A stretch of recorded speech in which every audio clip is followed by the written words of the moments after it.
जब कोई बच्चा पैदा होता है तो इस्लाम उसे अकीका करने का आदेश देता है, लेकिन कभी कभी कोई व्यक्ति किसी मजबूरी के कारण अकीका नहीं कर पाता है।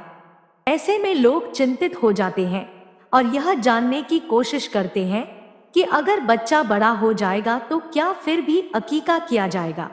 आज के वीडियो में हम इसी समस्या का समाधान करने के लिए यहाँ है। बच्चे बड़े हो गए तो अकीका करने का क्या तरीका है। हम अपने बच्चों का अकीका बचपन में नहीं कर पाए, अब बच्चे बड़े हो गए हैं, क्या हम अकीके के पैसे गरीबों में सदका कर सकते हैं। नीज़ क्या सर के बाल थोड़े निकलवाना काफ़ी होगा या पूरा मुंडवाना ज़रूरी होगा। बच्चा बड़ा हो जाए तो भी अकीका कर सकते हैं, लेकिन अकीके के पैसे अगर सदका करेंगे तो अकीके की सुन्नत नहीं होगी उससे, तो आपको अकीका में जानवर ही काटना पड़ेगा तो अकीका होता है। अलबत्ता ये लाजिम नहीं है, हनफिया के नज़दीक मुस्तहब है, अफजल अमल है, वाजिब नहीं है। तो बेहतर है कर लें, नहीं भी करें तो भी कोई हर्ज नहीं है। और अगर कर लिया है तो सारा गोश्त खुद खा लें या आधा गरीबों को दे दें या एक तिहाई गरीबों को दे दें, वो भी ठीक है, हर तरह से ठीक है।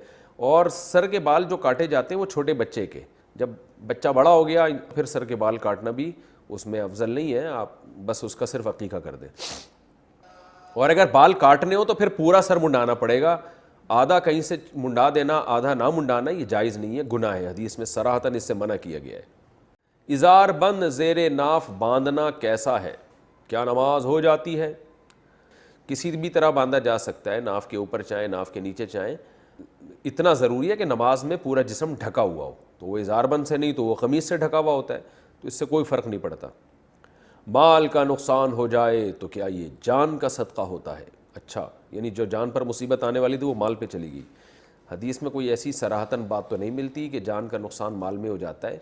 अलबत्ता हदीस से इतना ज़रूर पता चलता है कि मुसलमान को कोई भी नुकसान पहुँचता है तो वो किसी न किसी गुनाह की तलाफ़ी और कफ़ारा होता है। आप सल्लल्लाहु अलैहि वसल्लम ने फरमाया मुसलमान का मामला भी बड़ा अजीब है।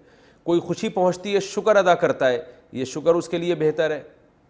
बेहतर का मतलब क्या है, बलाओं के दूर करने का ज़रिया बनता है और आखिरत में तरक्की का ज़रिया बनता है। मुसीबत पहुँचती है, सब्र करता है, ये सब्र उसके लिए खैर बन जाता है। क्या मतलब, खैर से दुनियावी और उखरवी दोनों खैर मुराद है। इस सब्र से अल्लाह उसको बड़ी मुसीबतों से निजात दे देते हैं, इस सब्र से आखिरत में उसके दर्जात बुलंद होते हैं। और फरमाए ये ऑप्शन अल्लाह ने सिर्फ मोमिन के लिए रखा है जो आखिरत पर ईमान रखता है, कि उसके लिए मुसीबत और नेमत दोनों में अल्लाह ने खैर रखी है। अलबत्ता ये ज़रूर है कि जब इंसान मुसीबत में वावेला करना शुरू कर दे, नाशुक्री करे, तो फिर नहीं मिलता। गुनाहों की वजह से दुनिया में भी अजाब आता है, आखिरत में भी। तो अगर अल्लाह छोटी मुसीबत दे दे तो इससे पता चलता है अल्लाह बड़ी मुसीबतों से इंसान को बचा लेता है।